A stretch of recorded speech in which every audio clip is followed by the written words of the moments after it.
a redemption arc, right? Like coming across him on the street, broken, drinking out of a bottle, whatever, seeing the man broken and having Harry deal with that, and also deal with the fact that he's done what he's done and he has to live with it and whatever, is different than going on a crusade for this single man's soul, unless there's a greater story to tell there. That's kind of the point. And since we're cold opening, and like you think that I didn't notice, I would just like to say we're going to spoil some shit and we're going to swear in things. So, just to get that out of there. So if you haven't read Battlegrounds, you should stop watching, because that's what we're talking about.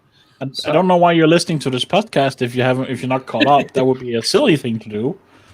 But just in case, you've been warned. So, if you tip the machine, it may fall and crush you to death. That's what we're doing. We're the warning now. So, okay, now commence. I mean, we're not just spoiling the books that are out. We're spoiling the books that are coming out in the near future, because we're talking about speculation and what he said at DragonCon, which apparently has some interesting things about the next couple books. I don't know if it counts as spoilers. We don't know anything that anybody. We don't know anything. Our speculations are not spoilers. Well, when he says something, you'll find this out in that book. That sounds more spoilery than just mild spoilery, I guess. But it's like a 2 or a 3 out of 10 on the spoiler index. It's not like I'm violating NDA and be like, "Whoa, guys, wait till you find out what happens to Murphy." Spoilers. So what they hold a big 40th birthday party for? That's not a huge thing, right? He gets to try out that T-Rex spell again with the giant singing and everything. Yeah, sure. Yes, right. And many more. Yeah. So we also have to do the guest thing. Yes, right? We'll do that. Ray, you are a patron of past several months. I should have looked up a date, but you've been very fun in our Discord. We've enjoyed having you, and because you're at DragonCon and we're talking about Jim at DragonCon, I thought this was the great time to interrupt your very busy weekend to ask you to please make time for us to talk about what Butcher said. So I'm also schlepping around with Michael Z. Williamson. Fun. An author I read. He writes for a different press. You won't see him, but yes, I had to run around for him today. So my schedule isn't as full as it's been the other days. All right. Well, we do have a tradition for guests. Would you please tell us your favorite 3 Dresden books and your favorite Dresden character? The favorite 3 Dresden books. I got to think. Which one's cut the biggest piece of my heart out? I think I'm going to start in ascending order with Summer Night, Changes, and Cold Days. Because Summer Night is where the plug gets pulled out of the bathtub and the little whirly vortex starts at the drain. And Changes is where Harry goes down that drain and you think, wow, things have just gotten as bad as they can be. And then in Ghost Story, things get better. Harry comes back to life. And then in Cold Days, everything follows. And you realize there's a zone of total destruction around Harry, and all the people that are in it are going to pay the price. Very fun. Who's your favorite character? There's so many good ones, but I'm going to go with Michael. Because Michael is a breath of fresh air. You've been under this complete bombardment. You're emotionally invested. The first few books were Harry ramming his face into other people's fists until he won. He was just ground to hamburger by the end of the book. And then Michael comes along, and every time Michael's on scene, you just get this feeling things are going to be okay. It's going to work out somehow. And just because he stopped being a knight, that doesn't end. Every time Michael's on scene, it is a breath of fresh air. The pressure goes down remarkably. Sounds good.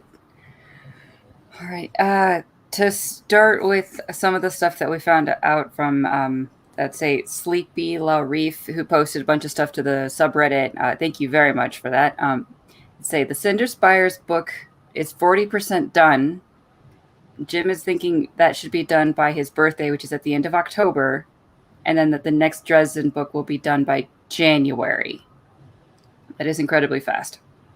Yeah, that's this January 2022. I assume right? so. Yeah.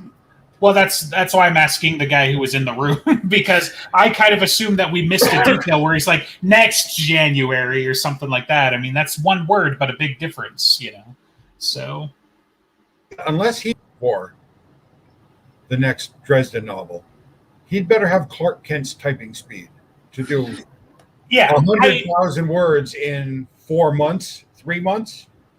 Right.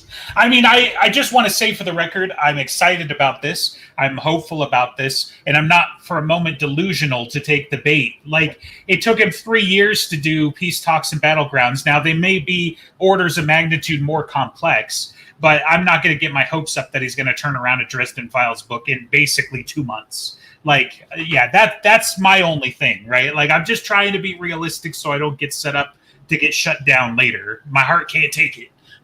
Yeah, I would say that's a very optimistic estimate from Jim, and I wouldn't take that one to the bank, guys. It's possible he's got it outlined, and it's possible he pretty much knows exactly what's going to happen, right? But that's also the kind of problems you have with futurism and predicting shit, anyways. Is like, there's still plenty enough time that he's going to stumble upon some plot point or some other thing that he's like, shit, how do I write around this? But hey, man, I'd be happy for that. 2 books in a year is great, Mm-hmm. But I mean, I would love it. like I said, I'm definitely not putting it on my calendar just yet. So I'm actually super excited about the next Cinder Spires. Yes. Honestly. But maybe he just like send a PM to good old buddy Sanderson. I was like, yo, can I like hire you for like a book? Like, here's the outline. Can you just like I need to put borrow it out? clones. Yeah.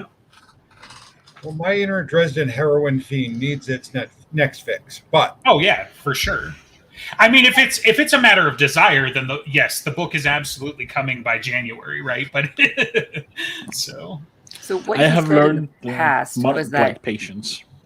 Yes, but I remember Jim answering before that he could generally write a book in about 6 months. A book several years ago is what he said.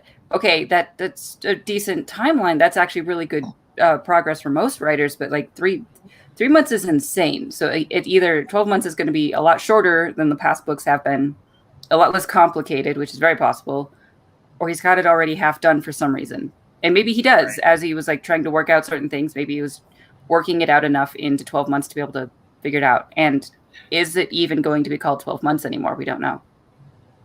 Did you say 12 dates? Fiction, or what's the word? Faux marriage with Laura was going to be less complicated?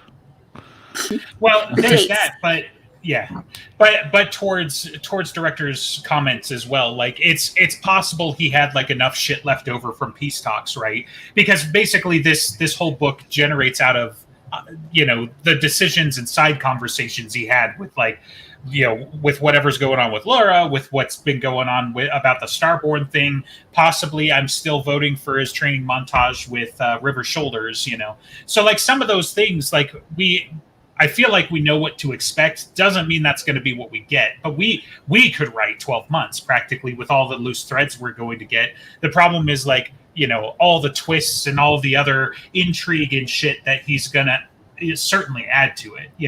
He's certainly not going down to the local steakhouse with Laura and just be like, so what's your favorite color? Like, even if it starts out that way, somebody's going to try to whack them because it's who they are, and Laura. it's the universe that we're in, I think Laura. Yeah, right. She just needs to know that he's strong enough to protect her, right? So she's got this twisted courtship ritual where it's like, so it's not 12 dates so much as 12 assassins, and you need to survive them all, like. Oh, so it's like his rehabilitation at Maps. Exactly. Yeah. No, it's Scott Pilgrim. Also that, yes. I'm glad you picked up the threads there. Yeah. So, well, the wrap up to Battleground took 6 months. That's true. We had a few weeks after the summer solstice, we had the the final meeting with Marcone at the castle, where Ethnew had installed the new skylight. Then we had to see Harry and Molly going to the Carpenters for Sunday dinner. Right. And then we had Christmas Eve. So spoilers, we know who survived that long, So who dies in the second half of the year? Well, more to the point, the summer solstice of the next book, Listens to Win promised to reveal what Starborn means. Right. I mean, I'm totally on Team Harry with this one. The White Council has been entirely too secretive with Harry. Yeah, but now they can be even more secretive because they kicked him out. Not wrong. He's not even out of line. But yeah, how much of this knowledge should have Harry been forearmed with? Why isn't he asking Bob? Right, yeah. Why isn't he asking Bonilla? I mean, to be fair, we all love Harry, but Harry is an idiot. So the less that he knows about things is probably safer, but it is a good point. He really should be asking Bob. And now all of a sudden he has the wisdom to ask the fucking question that has been dangled in front of him for several books in a row. And he asked the people who refuse to tell him anything and have refused to tell him anything since he's known them, but he won't ask Bob. That is an odd thing. Right. And speaking of Bob. What does Bob know anyway? You remember when he was in the mother's hut and the shelf fell over and Mother Summer said that it was not that appointed one's time to be born yet? That's why he doesn't have the answer. It is not the appointed time for this revelation to come. Plot. Yes. Facts. Right. So speaking of Bob, I want to bring up the point that Jim says that Bob gets to stay with Harry. And maybe not in so many words, but he's also working on a novella called The Law of Harry doing totally mundane PI work until the mob breaks the rules of the no powers or something or other. And Bob is back in the saddle. They have that rule? There was a rule, and then there was not, apparently. So I don't know. Marcone's increased his power in the Accorded Nations. Yes. So Harry, as a representative of Winter and with ties to the White Court, won't be able to intervene with Marcone's people. They're Marcone's vassals.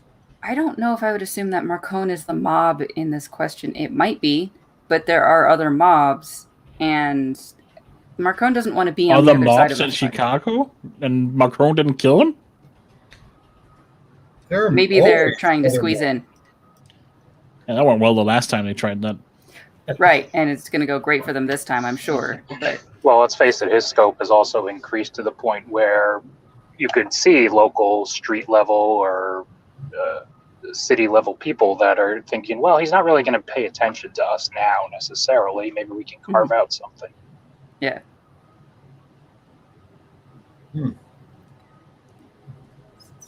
Well, this would be analogous in the Never Never with the Wild Fae.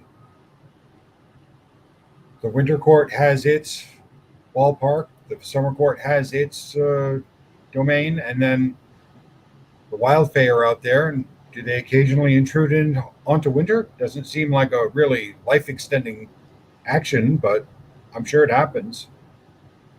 Until you get into a love triangle with queens.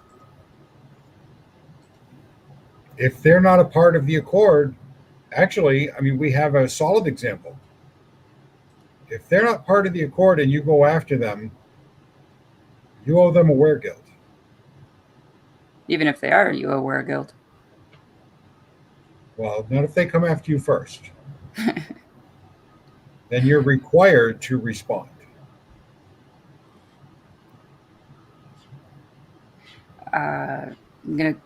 So Maggie's story is growing and not planned out. So even though we know that she's going to magic school, or maybe he's talking about whatever powers she may or may not have that he's refusing to confirm. That'll be interesting to see more, but apparently he doesn't know much of it, so he's not going to tell us much. I thought he had said elsewhere with a father who's a magical thug and a red court mother, something is going to be different about her. I mean, certainly. But whether it's going to be magical powers versus she just understands everything and can handle herself in a panic, I don't know. And she's got Mouse. So, I mean, she's already pretty different that way. She has a dog she can ride like a horse.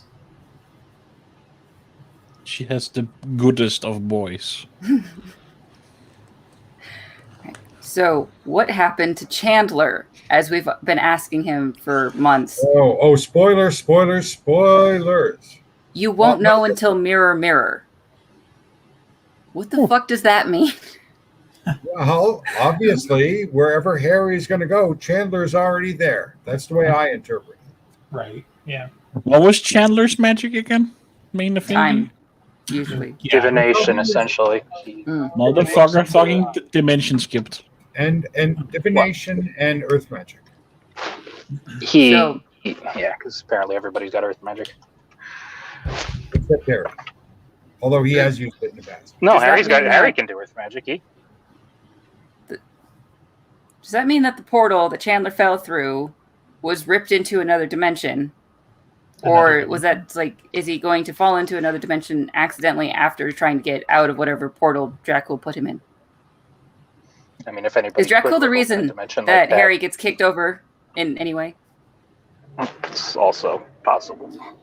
Well, not according to word of Jim, though, right? So because Harry is stealing other Harrys to try to fake his death, but yeah, it doesn't even have to be a complete story for Chandler, right? What if Dracul put him in the void between the multiverses, and then Chandler had to find his way in there, and you're going to find a ruined, decrepit Chandler and be like, you don't know the shit that I've seen in the last year, Harry, so. Really need a good cup of tea. Yeah, right. You haven't had any of that there Earl Grey? I know it looks like our universe, but you would not believe that the flavor of tea is different here. It's all Lipton. Oh, boy. Fun. Yeah. Well, I'd like to see in Mirror, Mirror that when he's dropped into that alternate universe, he loses his connection to Winter. Right. Because it's not his winter. There may very well be another winter night in that universe. Very possible. But I also want to see Mab like bullying him around in all forms. Right. I mean that might be our surest example. Like we have argued and speculated about this before, right? Because is he bringing the mantle with him, and how does that work? Does the mantle just like sorry for a little bit of a nerd computer talk here, but does it reconnect to other Mab's Wi-Fi, so to speak, in the sense that it's like, well, the SSIDs are the same. See, now I'm getting too nerdy. But anyway, so I'm talking to my audience. It may not be you guys at home, but yeah. So anyway, so like, does it reconnect there? Is there now 2 winter nights? Because this alternate universe is going to have a winter night. It's a key part of the balance. So what happens to that, So we know the separation point. Right. Well, yes, but I'm just saying, like, regardless of all that, regardless of what happens, there are going to be 2 winter nights one way or another. Harry's already said that basically Jim has already said that basically Mab, like, in the other universe is going to be like, well, you work for me there means you work for me here type of thing. But also, like, if he loses the mantle, it seems like we're definitively going to get the answer finally to, is Harry going to be able to walk or not? Spoiler alert, of course he is, because it's not going to be a very exciting book if he's pushing himself around in a wheelchair. And I don't mean that. I know that like sounds offensive and shit, but like he, as we talked about in the pre-show, he's going to last about 30 seconds once the monsters realize that he can't defend himself, right? Like that's what I'm talking about. Like he's not going to be able to do anything. What if he doesn't have the mantle? He goes into the other dimension and he is helpless. He summons Mab and says, "I'm your knight in the other dimension. Fucking help me." Yeah, maybe. Okay. Yeah. That would, if he pressures Mab into doing something to help him of I don't know. That would be fun to see him bully her in return. That would be pretty fun, and it could kind of technically kind of fly, right? Like she is obligated to help her knight in a way to like, even if it's from, she would probably see it just like the way Jim has said, you work for me over there, you work for me here. So she would also see it like she has the obligation. You're obligated. I'm obligated to you over there, so I'm obligated here. Yeah, yeah, that could be fun. I like Harry lipping off. I like that Jim said that he misses Harry being so smack talking as he was before, but unfortunately for us, Harry has learned that some of these big creatures are very powerful and do deserve respect, but he needs to go back to smack talk. So he had a knock joke in the last book to something that could have flattened him with a look. I think 800-pound gorilla. Yeah, and there was the argument, I'll say, with Map at the end, but there could be more. It was very fun when there was there, so it should be more. What about the Warden in the other universe? Right. Yeah, that's interesting. I mean, yeah, if you're talking about like Demon Reach, I mean, Demon Reach didn't have a warden for, decades at a minimum anyway. So, it's not necessary per se. It may be that whatever was going to happen, with Nemesis already happened, right? That was one of the things we were working through in the speculation. I don't think we've even made it that far yet, right? We keep winding up around proven guilty and then, running out of time. But like with Winter and with stuff like that, it's literally the balance of the universe more or less for their little universe. So like the mantles are going to have to be claimed.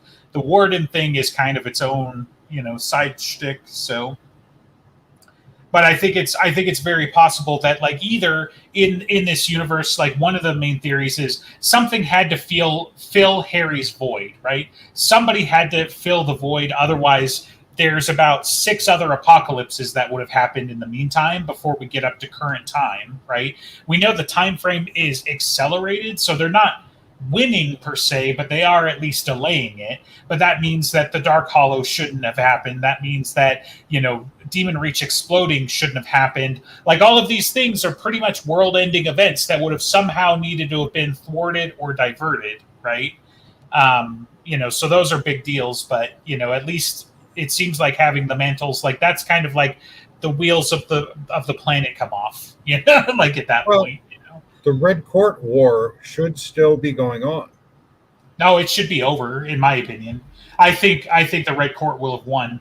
I think that they would have beaten the White Council at Sicily if it even made it that far.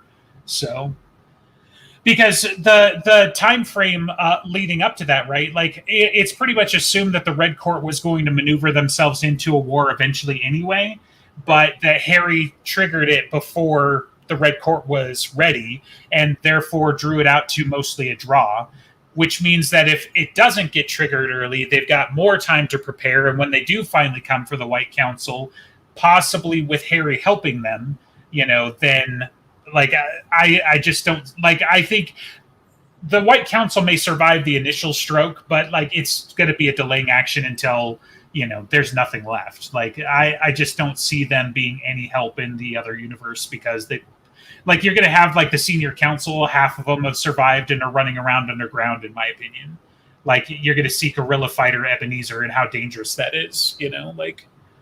But well, I think Mirror Mirror has the potential to show us how dangerous and powerful free will actually is.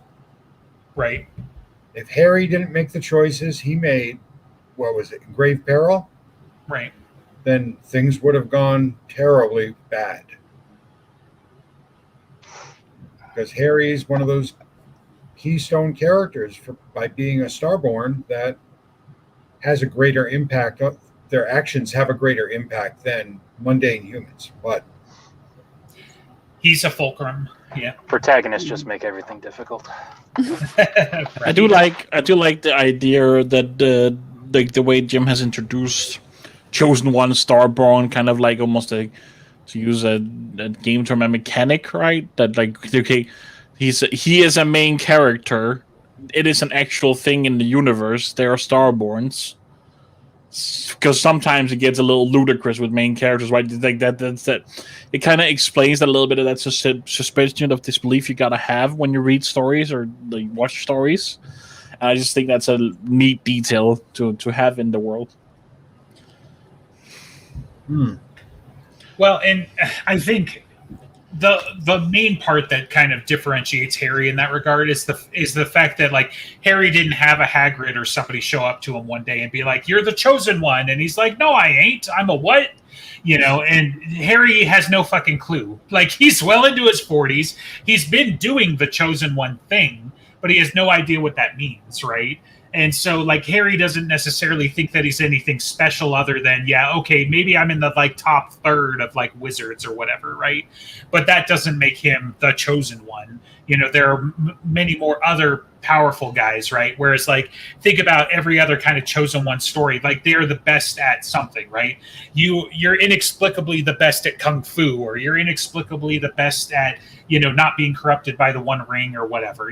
Like, there's just something like that. For me, Harry's always been the most stubborn, and you wouldn't think that's a superpower, but Apparently it is. Yeah. Well, it literally is, because he can't get corrupted by Nemesis because he's a Star One. Right. And I like how that, instead of just being some kind of nebulous incorruptible, right, and him being like semi-naive as a result or something like that, it's, no, I'm just stubborn. Like, I can't be corrupted, not because it can't offer me money, or it can't offer me love, or it can't offer me the normal, failings of man. It's just because you're the bad guy and I'm the good guy, and fuck you. That's why, like, yeah. Because if I do that, then I'd be the bad guy, and I can't be that. So, well, I mean, Harry always offered the aegis of what protection he could offer to people around him. And some of those people he would choose to say, no, this guy's a shitheel. He's a bad guy. He doesn't deserve my protection.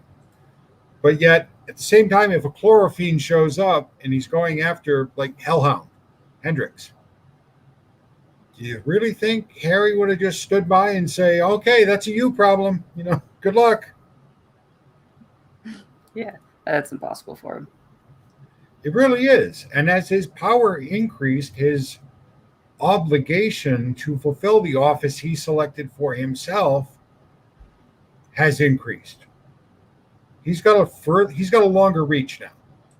When he became a warden, even though he hated it because he hated the wardens, justifiably, for how he was treated by them and the White Council, but he still did the job because he was protecting people that couldn't protect themselves. That's why he still got a hard-on against the ghouls for what went down at Camp Kaboom.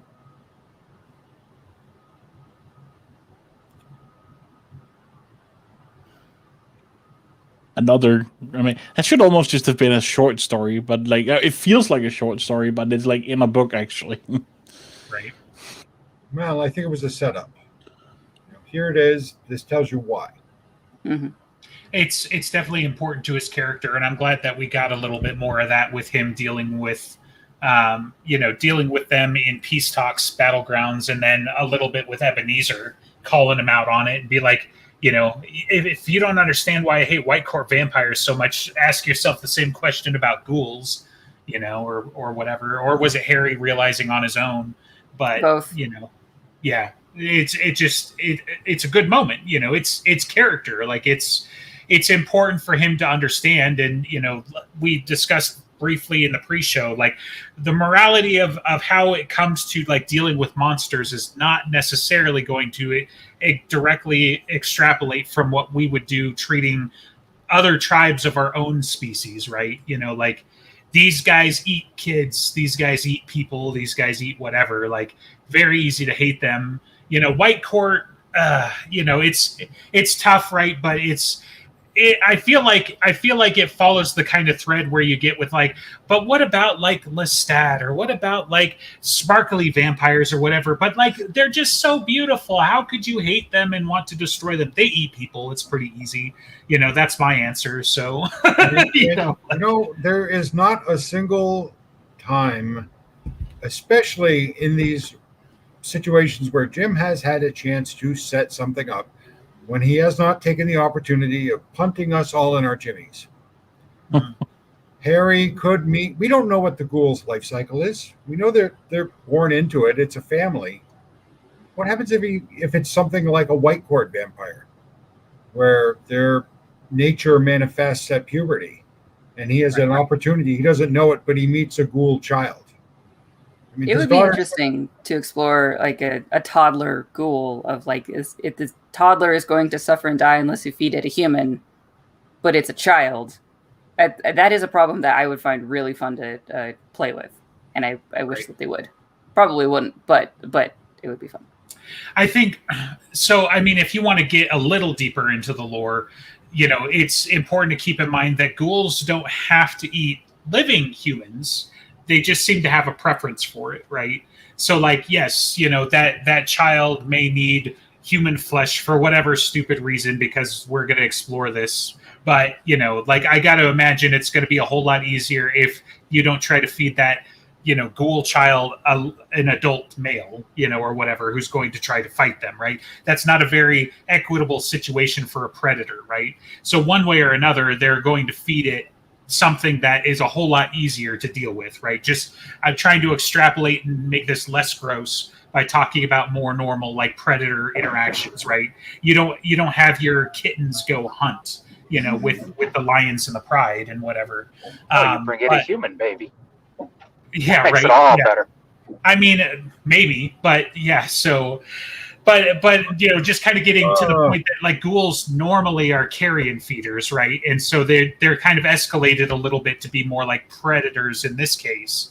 In the Dresden Files specifically, a little bit from D&D, whatever. It goes back a ways, but it doesn't have to be, right? Whereas, like, white court vampires, like, I guess we've been shown that they could feed on emotions other than lust, and they don't necessarily have to kill. But that's where these choices become important as well, right? I'm not necessarily saying, like, okay, let's go full on, xenocide and wipe out the red court vampire, wipe out the white court vampire because they fed on humans at one point in time or whatever, right? But, like, certainly individual choices matter. Every one of them is a killer. All of the red court vampires literally could only become full-blooded because they killed another human. The white court vampires, they basically get their demon jump-started because they had their first feeding, usually in their teens, and it's usually fatal, right? So, like, from a general sense, you've got that. But, hey, I'm okay. Let's deal with everything. Like, Anari obviously is an innocent. If she feeds while she's in love and it kills her demon, then all the better, right? But like, people like to get into some of these moralities. I draw that hard line. Like I said, I don't got a problem borrowing from Fallout if you're familiar with it. I don't got a problem with all ghouls. I got a problem with feral ghouls and the fact that you might turn feral at a moment's notice. That's what I got a problem with, right? Well, so, riffing on what Director Alex and Justin has just said, you don't send the baby ghoul to fight a human male to get its human flesh. You might feed it carrion, or, taking a page from nature, predators, when they return to den with their kits or pups, regurgitate meat or their offspring. Yeah. See, now we're getting the kind of gross that, Hold on. Let me there's finish. more. Let me finish. So if Harry already knows about this ghoul toddler, then sees mama or dad come home and yak up some human flesh for the ghoul child, then he's got to look at it as saying, well, they may be killing, but they're killing to save their offspring. Mm-hmm. And who's the villain here? We haven't gone gross enough, so it's better. Harry finds the toddler in the classic trope twist by now, because Harry just got done hunting mom and dad, and now Harry has to chew and regurgitate because hopefully Butter's still got that job in the morgue. Right. Yeah. Sorry, you don't get to have a funeral for Grandma. She's been eaten by a baby. Well, after she was run over by a reindeer, it just, let's not waste it. So Kringle's involved in this too? It's You have murder no all the way idea down. how deep this conspiracy goes. Oh my god. Oh, this is Open the great. next door and Uriel's standing there. Wait, the reindeer. Are you sure it wasn't Eldest Gruff? I mean, shit. If you want to talk about genocide, No, I like don't Uriel's eat hands people. aren't clean either. So Prove it. That I don't eat people? Yeah. I mean, I don't have, what is it, prion disease that you get? You get the shakes if you start eating people after a It's while. not guaranteed. That's a Kuru. Alex knows way more about that. Yeah, I on was the going to top say, of her head how about you than, prove you don't eat people? That disease is called Kuru, and it only happens if you eat the brain, spinal cord, and eyes. See? Well, those are the Exactly. best parts. Or so I've been told. I'll take stupid things that only Ray knows for 500, Alex. it isn't, but it Yeah. sounds like maybe you've done a little bit too much research in being safe while eating human flesh in this regard. I mean, that's what I've heard. heard. Listen, From we a all know friend. the only person here who eats human flesh is Andreas because he lives in a socialist society and he has to scavenge for food. Oh wow! Come Yeah. on. Andreas, do you got both your thumbs? I'm asking for a friend. Okay, yeah. We good. For Okay. now. Topic change. Whatever. Thomas was entirely manipulated by Justine. His actions were forced by her in peace talks. And we should get to see some of that in the next book, as we can't leave him down in Demon Reach forever. So we Yeah, can it should see be some about- of Definitely. It's going to be date 7. You know, let's go investigate my brother's attempted war crimes. You know, or, yeah, so. something like. But I like when we ask Butcher, when do we get to have Thomas back, and he says, "Big of you to think that you get him back," and it's like, okay, we can't leave him down there forever. Right. We're gonna get him back at some point. I feel like he didn't know at the time, right? And so That's possible. then he's probably had discussions and played out some thoughts and be like, fine, I'll bring him back. You Well, know? If you need him to be more lippy, then like bring back Thomas because he had the best smack talk. I mean, I would personally prefer if he stays down there at least for a book or two, especially with the quick turnaround he had at the end of Turncoat and then was like finding changes, even though he was a wreck. It's just, he needs a little bit of consequence to what happened to him. He can be Sure. recovering for a while longer than he is in a crystal. Well, in peace talks, when he went into the crystal, he had to relive all the suffering he caused. So he relived his first kill, which probably happened when at puberty, and then everyone ever since. Yeah. Actually, that would be pretty cool is if Harry accidentally turned him into a monster because he has to desensitize himself to all this being in the crystal. Mm. Oops. But he's alive, yay! Well, Yeah. the more peaceful alternative, or the more happy alternative for Thomas, is Leah. Amaracus. Leah, well, that's not going to happen. Leah put Susan's demon to sleep. Harry could bargain for that power or that knowledge and put Thomas's demon to sleep. I am all for Leah being more involved. I am also very curious. What would it cost them to bargain for that? Maggie has to go see Susan's grave, which is in Leah's garden. The opportunity is going to happen. Yeah, that would be good. And they better do that in 12 months or whatever they're going to call it. Considering it's the book of recovery from people dying, they also should go see the grave of Susan. Yeah, she doesn't deserve a visit. The little girl Well- doesn't get to see her mommy. Even though we talked about it in the pre-show about Harry killing Susan after her one human kill.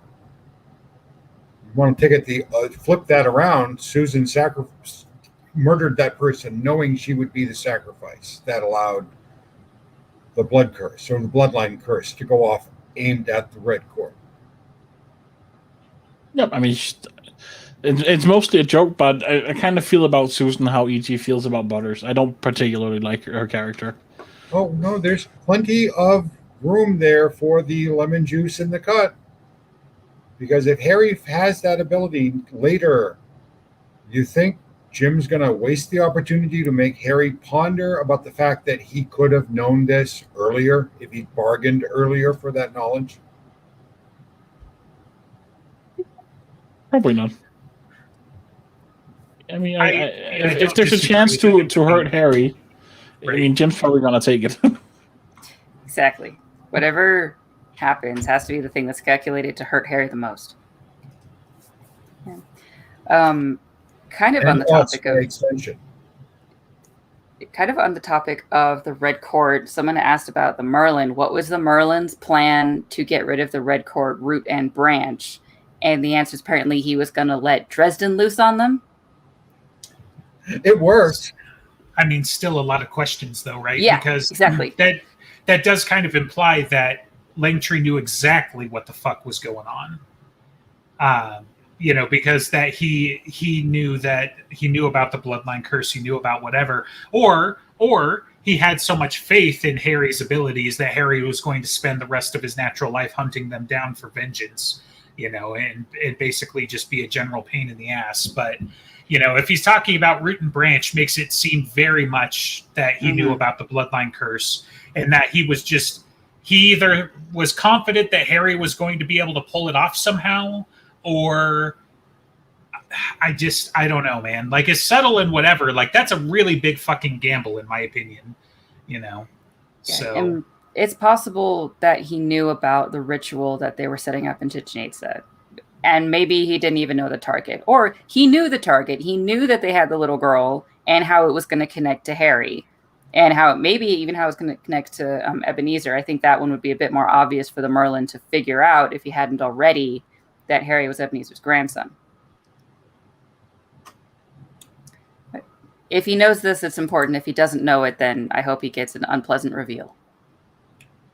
Well, Morgan knew about Harry potentially being a destroyer. If Morgan knew, Langtree had to know.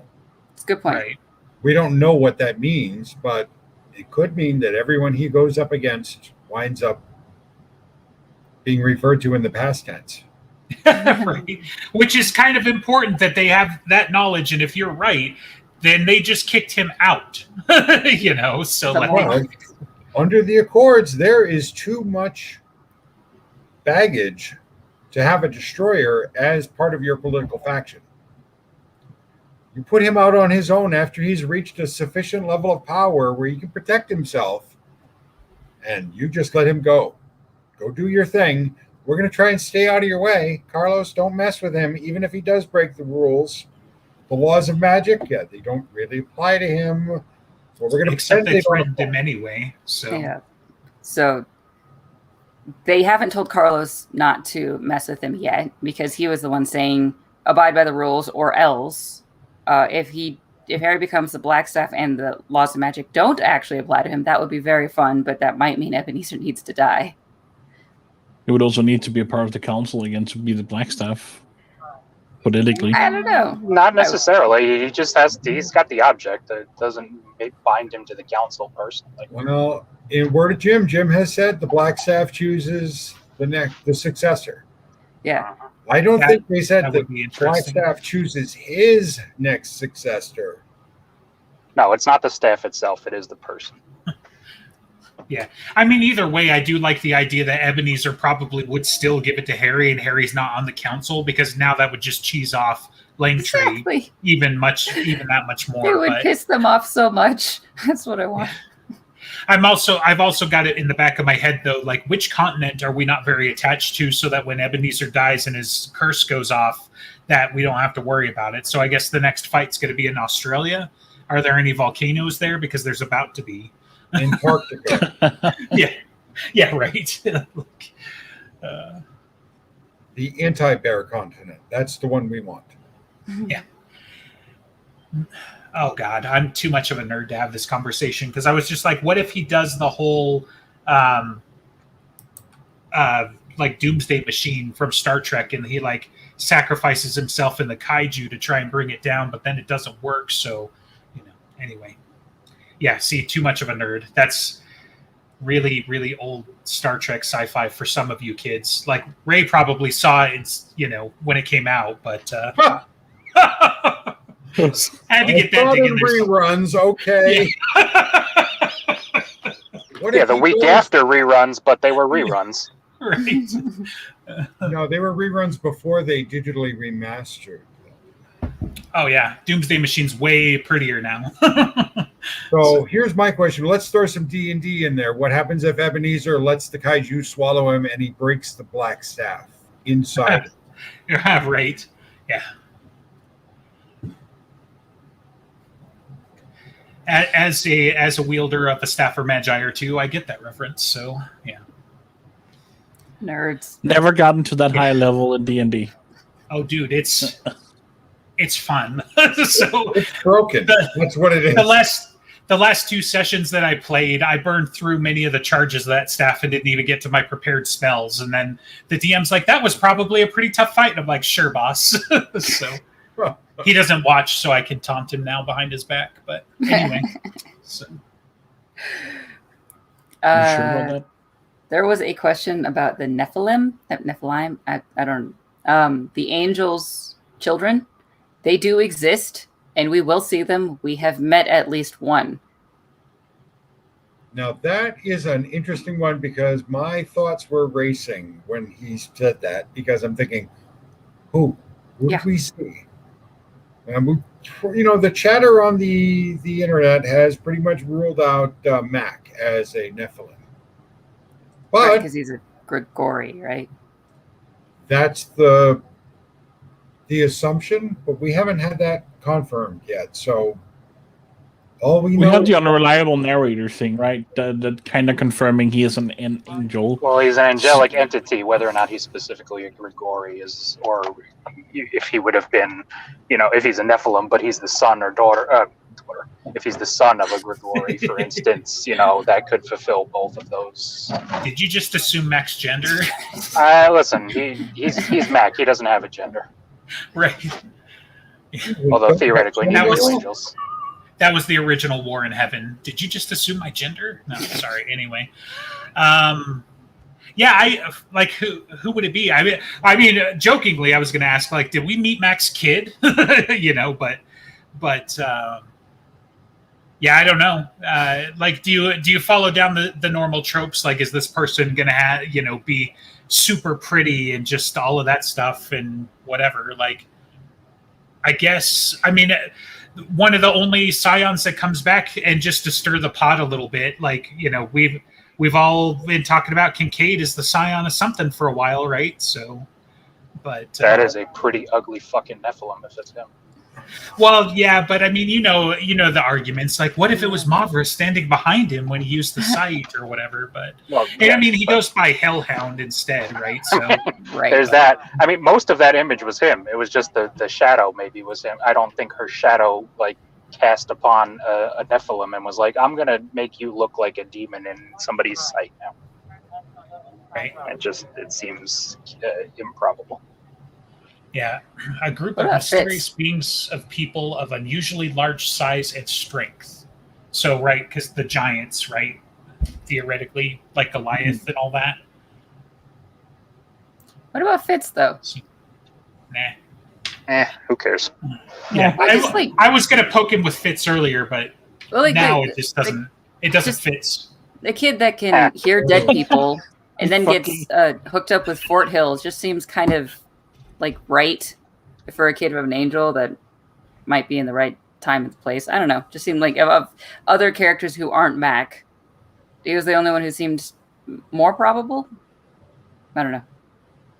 I mean, the problem, if you want to call it one, is I have to imagine that Nephilim are kind of the same, in the same vein that would get an angel in trouble as being a fallen. Like, I don't think an angel can just make that choice to have a relationship with a human unless they're prepared to not be an angel anymore or fall. Is that the other thing? I mean, take it what you want for it biblically, but those were always big no-nos. That's partly why the Grigori got in trouble. But I feel like it's just going to be an older person, somebody who's already established, rather than Fitz, who's 17, 19, whatever he was. we're assuming Nephilim have power. kind of. From level to interact in the supernatural world. What if they're just long-lived and otherwise mundane? What if the Nephilim we've met is Bach?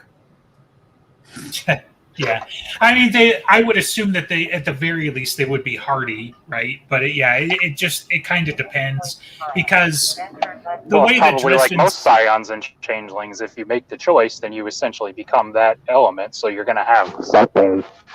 You're not really going to be human in any meaningful way at that point. Right. And that's exactly what I was going to bring up, right? Is like, if we look at a lot of the scions, if we look at the wild Fey kids and all of those things that we've run across before, they didn't necessarily have any powers, because they didn't have any powers until they made a choice, until they accepted the burden in some way or something like that, right? So you might be right that, it could just be some random mundane person we've run across or whatever, but it depends on if they've accepted, that nature, or picked a side, so to speak, or whatever. So, if they accepted their Lord and Savior Jesus Christ, I know who the Nephilim is. It's going to be the dude who told Harry to piss off. Yeah, I know. I was thinking a giant. It definitely would fit Rashid. So it does kind of. But so. This is a little bit my ignorance. I've been trying to do some really quick ad hoc research on the side, but does a Nephilim have to be descendant of like an angel, or do we go all the way back to the fact that demons are technically just fallen angels? And that's where I'm like, what if we're not in the right category, right? What if it's one of the bad guys, had a kid? And I was just trying to see if there was a name for that versus Nephilim, right? Because Nephilim is the child of a rogue angel in theory, but... Yeah, I think, if we're classifying them as demons, because obviously that's a little bit of a squishy term in this universe, but, right. But I think the half demons their term is like Cambion, if you were the sired from a demon and a human. Yes, you're right. I was like, it's human nature. We've got a word for it. I just can't think of it right now. So, well, I think it's human nature. We've got a Rule 34 for it. Well, let's not. That's a different podcast. So, I'm Saturday. just running down the scions we've met in the series so far. I'm coming up with, theoretically Kincaid. Goodman Gray is a confirmed scion. Right. Yeah. But Kincaid always said, when he was asked, what are you? Or when Harry asked, what are you? And he says, I'm as human as you are. Mm-hmm. Which always seemed more like Harry isn't as human as he thinks he is. But well, every time this comes up, I'm like, it's just a matter of, a rose by any other name. You're capable of doing exactly the same things I am. Call yourself what you want, but. Or Kincaid could be referring to the whole Starborn thing. You're human, but you have this +1 attribute. You've got a buff from birth. Right. I mean, theoretically, you could have even counted Wizard in that. And let's face it, he's got the +1 right there. Yeah. True. Right. But I can't think of many other scions that we've seen, or none are springing to mind. Well, I mean, most of them have been changelings. Sarissa and Fix and Lily and all them. Irwin. Yeah. I was just looking at that too. Like, there's the wiki is hit and miss, but it's got a list of like scions and where we've seen them and that sort of thing. But, I think Mr. is a Mulk scion, but Mr. is exactly who he is. Yeah. An obstinate nothing more. And nothing more. Mister's actually the Nephilim. There we go. Mystery solved. I like it. Nice. Right. So there's angels that are furries? Wait. Listen, they don't have a gender. They also don't have a species. They are whatever they feel like being. Yeah, so like you're going to tell me that there isn't like a clique of angels on the high level that are like, if you slum it out with a human, that you're not considered a furry anyways. So like, let's just, they're such a higher level creature. Like even just coming down to our level is gross to them. I'd imagine. You went down to that rock and played with the apes. Right? Disgusting. Yeah, did you catch anything, you weirdo? Like, so now there's all little half things running around. Like, Yeah, look what I you've caught done. I caught free will. Oh, burn it with fire. Right. Some other little tidbits that I thought were interesting. We will find out who told Harry to piss off on Demon Reach. I don't think they said when. I would like to know when we get to find this out. That's It was me. got to be I did it. that level. Right.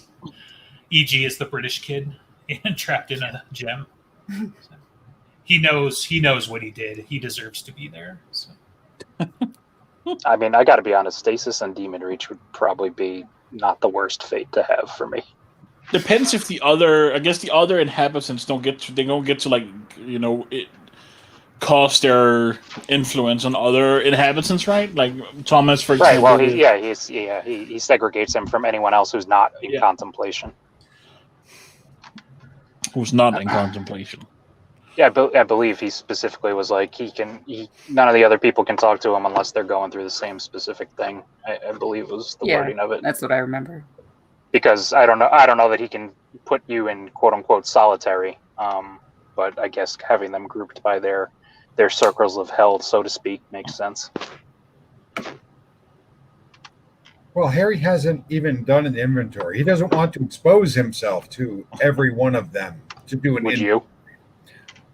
No. That's a pass from me, though. I'm just saying. That's probably the smartest thing he's done in relation to the island so far. I don't need them demon cooties. No, he knows enough to know he's got to tighten down there, and whether or not that makes it a mid-level prisoner or something closer to the top end. Maybe just put a feeler out to the Demon Reach spirit. Be like, so Alfred, this Titan here. Are we talking maximum security, or where are we putting her? Oh no, that's like, you know, right below the Nagloshi you saw, right? Yeah, we got them right next to that kind of. Yeah, one up. Like, it's like no big deal. That's definitely what I was thinking. We're like, you know how the Nagloshi were the least? Yeah, she's just right above that. So, like, still. I tend to think she's in the upper third would be my guess, but I would doubt the top. I don't think she's top dog in the yard. Down there anyway. Technically, the Nagloshi are, you know, they're the top, and you go down and you progress down. That's worse, right? Because it's underground. You're very funny. But that was very European of you. Good job. So yeah. So this has been an episode of the Rest of Files podcast. Right? Yes, they're on floor -1, and she's on floor -2. So they're.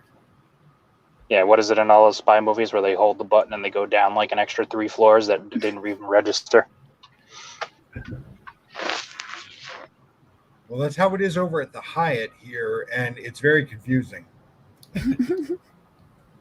Well, maybe you shouldn't go exploring that basement then. I've already been there. That's unfortunate. I was there like on day 1. I had to find the room, and information couldn't tell me, so I had to go find it. Then I went back to the information desk and explained where it was. Yeah. Okay. Nerds helping nerds. Right. Right. One last question that seemed really interesting was that can Harry make a shade of himself? And Jim seemed interested. He's Why? already He done already it. did. Yes. That's Not only did he already do it, he confirmed in, I believe it was Peace Talks, that was his backup plan if something happens to him, is that he would have Shade Dresden hanging around Maggie. Yeah. right. I guess Like this is can he twice redo over. what he did in Grave Peril to have a shade hanging around for fun? I don't know. Well, I mean, if he wants to almost die, sure, I guess he could.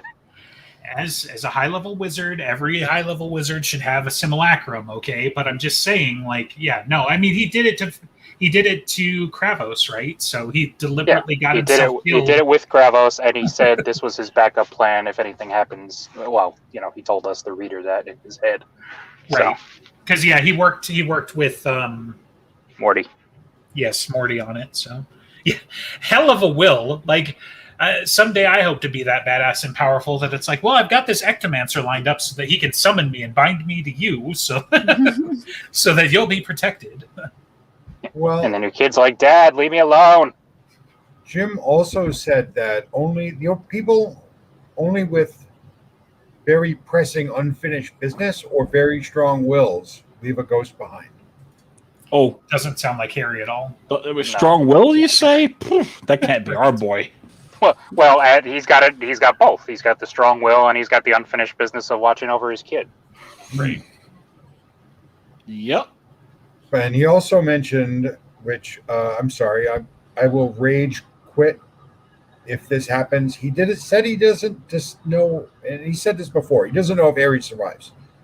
And if you drag me along for 25 books and 2 anthologies, and you go out as an anti-hero, I'm going to rage quit and burn all my hard copies. Just be careful. That means your monkey's paw is going to curl, and that means Mouse is going to bite the dust. Yeah, well, no everybody always cares more about the dog. So yeah, no, it's a very standard trope, right? Where the hero makes the noble sacrifice, that sort of thing. It doesn't have to be though, right? Because Rashid was the fulcrum last time, so we've got precedence that whatever happens, no matter how bad it gets, it seems like there is a way out, right? But it's also a very hairy kind of thing to do. But it's one of those where it's like it wouldn't be my first choice, which is why I don't, ascribe to that newsletter. But I have faith that Butcher's going to do it right when he does it, right? That's not how I would end the series, but I wouldn't be so mad about it that, I just wouldn't be able to take the ending. Heartbreaking, heart-wrenching, all of those things. But yeah, so. Well, I mean, verging directly into fan theory land, Harry's associating with Odin, Vadarung, which I just had like a light bulb moment last week where I realized, Vadarung, father of us all. Right. One of the alternate titles for Odin. Seems obvious. I'm only 10 years late to the party. He's been associating with Odin. Odin is always had the role of being an instructor, a teacher of humanity. We know Rashid was the fulcrum last time that things got really bad, the last Starborn cycle. It cost presumably the gatekeeper an eye. If Harry's the fulcrum this time and it's Ragnarok, Odin dies during Ragnarok, but even in the ancient Norse legends, the world continues. So there has to be another instructor that carries over. So Rashid lost an eye, Harry loses an eye, Odin dies, Harry takes over as Odin. Crazy fan theory, I know. I'm on for the ride anyway. It's not like I'm not going to buy the books. Right. Yeah. You know how it is funny how Dre very much he writes to hurt Harry and by extension hurt us in many ways. So often when I feel like when I'm pre-ordering that next book on Audible, I'm like, yeah, damn you, Jim, take my money. I'm down. I'm going to be buying the books if he keeps writing them. Yep. About the foray into Cinder Spires, so because I can't get my regular abuse fix, I've got to go to alternate means. Cinder Spires was fun, and with the second one coming out so soon, that at least relative right now, then we'll be able to have a consistent schedule of it, hopefully, and it was really fun. And there's more cats. He theorized about going back into Alara. Yes, generally he talks about doing like another curse please class. Don't. Yeah. Well, you people, you just need to read it. I've read the first book. I got stuck in the second book like 4 times. It's right. I can only speculate at what stories he'd have for like the next class or whatever, but I gotta say, a hook like let's see what happens when the Protoss arrive sounds way more interesting to me than let's see what everybody's kids are doing. So Boruto? No, you have to show the kids in the next class with all the different the sects having their own cursors. Yeah. And then the Protoss shows up and the kids have to deal with it. Right. Yeah, I mean, it depends, but I thought he talked about like the Protoss would still be like another 1,000 years down the line or something like that. Like it'd be way out there anyway, So. I don't remember him putting a time frame on when the Protoss would be there, but everything is so jumbled that like that is still chaotic right there. And then having more monsters on top of it, that is why would you separate them out? He's going to just do everything all at once, and it's going to suck for everyone involved, and it's going to be fun. Right. One of my friends has a theory about writing that good drama comes from bad decisions. A lot of the times, yeah, I agree with that.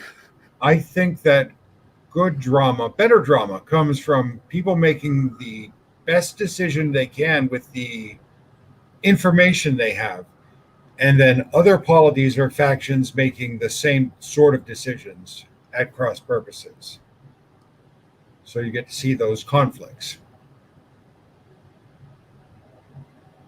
Yeah, there's certainly plenty to be said about, flawed characters make more interesting storytelling and causing their own problems and that sort of thing. But yeah, like I certainly like seeing just, a lot of my heroes are just normal people that are dealt a shit sandwich and they got to decide how best to handle it, right?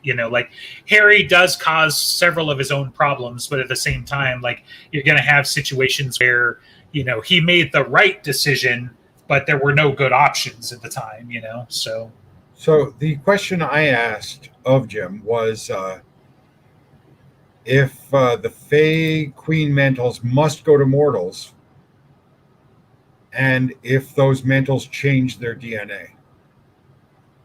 And the answer was yes and yes. Nice. Well so done. That put to bed the theory that Leah could assume the Fey Queen. I mean, the Queen mantle, unless some extraordinary circumstances where this does not exist, has to go to the lady, right? And then the lady mantle has to be bestowed upon a mortal after the fact. That's the succession, but if there's no suitable vessel near the available mantle, it goes to the senior, either the queen or the mother. So if there is, let's say Molly is not a lady for some reason, like somehow she dies and the new lady mantle has not been, it's been sucked up into Map because she was closest, there was no empty vessel that was prepared, however the rules worked for that. If Map then died, it would then go to the mother. Mm-hmm. And no matter where they are. And then the big bang question is what the fuck happens if somehow, presumably, there is a way that a mother can be killed, the vessel at least? What happens to those all three mantles? Where do they go? Probably would force itself onto several someones. Write that shit down, because the next time we interview him, we're asking that question.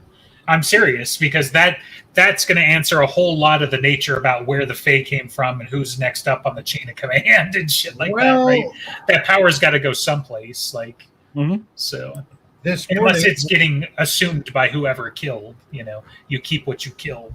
So this morning, when I had Jim sign a book for me at his booth over in the vendors hall, I mentioned my question, and he agreed wholeheartedly again that the power changes the vessel.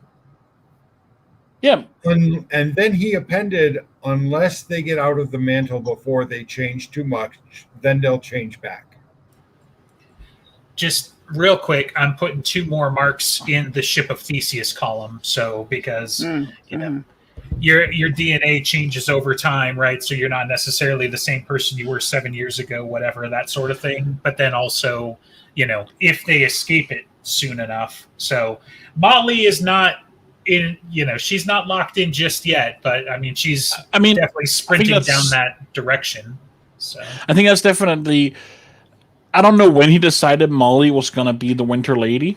But there was definitely some world building set up to someone being the Winter Lady, how they did with Summer, and showed how she over 10 years or so goes from looking less and less like herself and more like what was her name, Aurora, how Aurora looked, with this physical change. So presumably, if we start seeing Molly physically look more like Maeve, it's we're running out of time, and I think he is probably said like its intent is that Molly's going to become herself again. Well, we'll see. In Battleground, there's a scene where Sarista joins the fight and is putting out a lot of power, and she looks like Molly. Right. Yeah, that's also that statue, right? That there are these dualities, and they look like each other. So it's very like I think that there's definitely a lot of thought behind it from Jim. He probably has some rules set up that we don't know, and we're very interesting to try and dig into that and see, like, get a juicy morsel from him. Get that Odin has soul fire. Get that out of him for this. Right. Yeah. And somebody asked if Molly still has free will. And he said yes, because she is choosing to affect the world around her. She's making choices that change things. But so Mab can't make choices that change things? Or maybe she is. Like Mab is doing as much as she can to manipulate the world around her. So I guess that would be an indication, in my opinion, that they all have free will still. With restrictions, but I mean, it is shown to us that at least for a moment, underneath it all, in a vulnerable moment, there is still quite a bit of there's still that mortal woman inside Mab somewhere. There is still more than just a mantle, despite everything and how she mostly is just very inhuman. There's I think we have two moments where where we say the humanity of her comes through. There's right after Maeve dies, and they have that conversation, and where she's like really vulnerable, and there's when the Titan makes her really pissed, with taunting her with some of her more, let's say, mortal insecurities that she used to have. Well, kind of still has. Yeah. I feel like that could have been a little bit of shadow boxing on Mab's part, though. I feel like she's definitely clever enough to be like, really? That's what you brought? Oh, darn, you've hurt my feelings. Okay, just like... that's possible with the Titan. the other moment I would say was definitely, for me, in my opinion, human vulnerability. Like, that was the human inside her coming through. And I'll point out that... Go ahead. No, you go ahead. So... Peace talks in Battleground are atypical. They both take place on the summer solstice. The hold of winter on the Winter Queens is as weak as it's going to be. I'll also point out, too, with regard to Molly and the Winter Mantle, that every book Jim has shown us, gone out of his way, in fact, to show us that Molly is not human. She's using a cell phone. In Peace Talk, she can't walk out of the circle. As a matter of fact, he can summon her. She pushes her finger against the circle and it deforms. Right. And then in Battleground, when she's communicating with all the Fae, her eyes are Fae. Right. Well, I'm trying to remember if it was our speculation or if we actually got it from an official source book or interview or whatever, but like, wasn't there some speculation on like what happens if Harry I guess it's the same scene where Harry's like, I want to see if you can walk out of the circle, and she's like, yes. Yeah, but how much of me is left behind? And I think that goes into the Ship of Theseus thing, right, where it's just like, yes, Molly could walk out of there, but enough Molly is going to be left behind at this point, like literally her DNA, that she's going to come out looking like Swiss cheese at best, so I think it all reinforces that, in my opinion.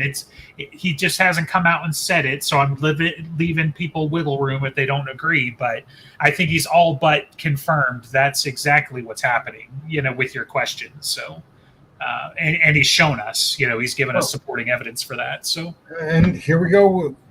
This time we're going nerdy into Star Trek, the movies. Right. Harry's choices are like a bad assassin. They keep missing the target. They keep rebounding and hitting the people around Harry. I mean, in small favor, he chooses to stay down and send Michael up, and Michael pays the price. Molly pays the price. Yeah. What the people who should have been at least paid the price or been involved.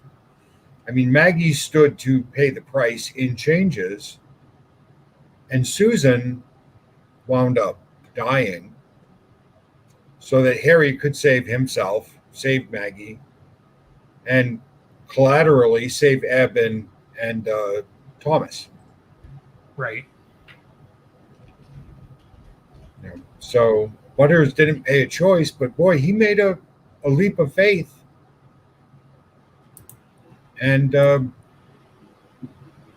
well, Thomas, I don't know that Justine was infected intentionally because of anything Harry did. That remains to be seen. But if we're going to see Thomas again, and we're going to get the whole story, well, right now the only way we can get the whole story about how Thomas was manipulated into the assassination attempt, right, is if Harry and Lara find Justine. Well, or if they bring Thomas out and his mind's somehow intact, So, yeah, I think the opportunity is there, but yeah. Yeah, I mean, Justine was probably infected because of her position. Close to Harry's brother, the White Court, all that, like, she's just prime position to exploit. Yeah, I feel like the Harry Thomas angle, though, would have been like a happy bonus. I think the angle was definitely getting her close to Lara, because a lot of what we've seen Nemesis do has been geared at the leaders of other factions, right? So this is just how for sure. got in with, Nemesis got in with the White If Court. you work on the theory that, there are limits to Nemesis infections, how many they can control at a time, I think it's more than one. I get the impression that it's more than one. Right. Someone who gets the main thing done and has bonuses. That's right. A good target. Well, that's been some of my favorite storytelling from Jim. Especially in regards with the villains, is that even so, like Mab especially, right? You see Mab and Nicodemus making decisions where it's like even if they lose, they come out with something. And that's the kind of thought that you get from a master level villain and an immortal, right? Where it's just like, yeah, okay, I'm going to risk it. Maybe I'm not going to get A, but I might get E, and that's going to be just fine, and it's going to carry me through. Not to mention the fact that they're going to be so busy with A, B, and C, they didn't even see me sneak off with E until after the fact, right? And I feel like you get that, maybe a little bit from Nemesis. You definitely have seen Mab and Nicodemus get it, where like Harry's so focused on whatever's right in front of him that he doesn't see everything else that's been going on. And that's been really fun to see for sure. Well, I'm going to keep on buying. As a matter of fact, now that I've hit the end of Battleground, I have to go back and buy the audiobooks of all the novels. And I mean, we gotta end soon, but I'm really curious. So this is your first time listening to the audiobooks? It is. Do you like them? I'm getting a different experience. I generally try to read them if I have to go to one of our satellite offices for my day job. It's about a 2.5 hour drive to most of them. So that's, I do that twice and I'm pretty well through a novel. Right. Yeah, because as someone who's basically only, except for the preview I've only ever listened to the books, and for me, like they're very like James is very intertwined with my Dresden Files experience. So, and I mean, for me, they're audiobooks. They're some of the best for me. But I don't know how many other audiobooks you listen to.